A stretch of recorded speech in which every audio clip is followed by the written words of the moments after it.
The Republican primaries are testing Trump's influence over the GOP.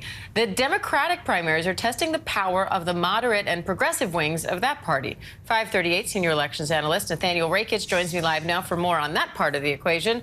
Nathaniel, in Kentucky, State Senate Minority Leader Morgan McGarvey is facing State Representative Attica Scott for the state's 3rd district. How is that shaping up so far?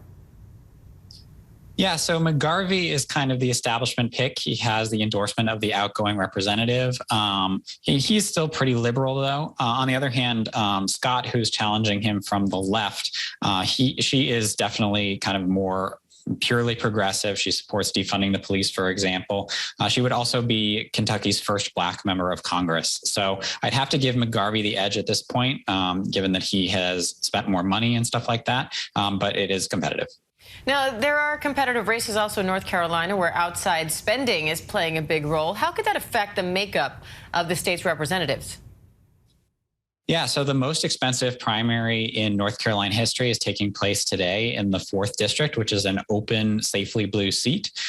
So some groups that have been backed by AIPAC, a pro-Israel group, as well as a cryptocurrency billionaire, are spending heavily to elect State Senator Valerie Fourchet.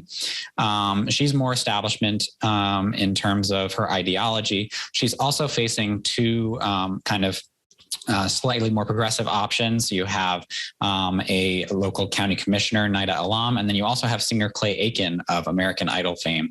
So that's going to be a closely watched race. You also have some open races in the 1st district and the 13th district that have shown some similar dynamics. Now, whoever wins the Democratic primary in Oregon will likely become the state's next governor. 15 candidates are battling it out there. Who do you have your eye on? I think the two leading candidates there are former State House Speaker Tina Kotek, who would be the first openly lesbian governor of any state, and State Treasurer Tobias Reed. The other candidates aren't necessarily doing as well in terms of fundraising in the polls. I'd also point out, though, that there are some strong Republicans in the race, so I wouldn't be quite so fast to write off Republicans in the fall. And there are 28 Republican primaries in 5 states underway. What are you watching for there?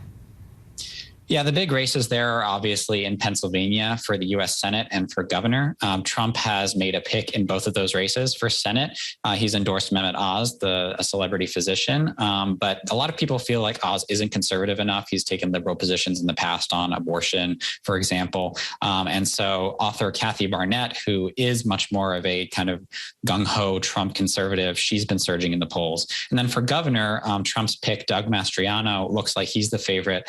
He actually led the charge to overturn the 2020 election in the state. And a lot of folks are worried that if he were governor, he wouldn't certify a Democratic win in Pennsylvania in 2024. So it'll be interesting to see if he has a chance in November if he does win the primary. All right, Nathaniel Rakich from 538, thank you.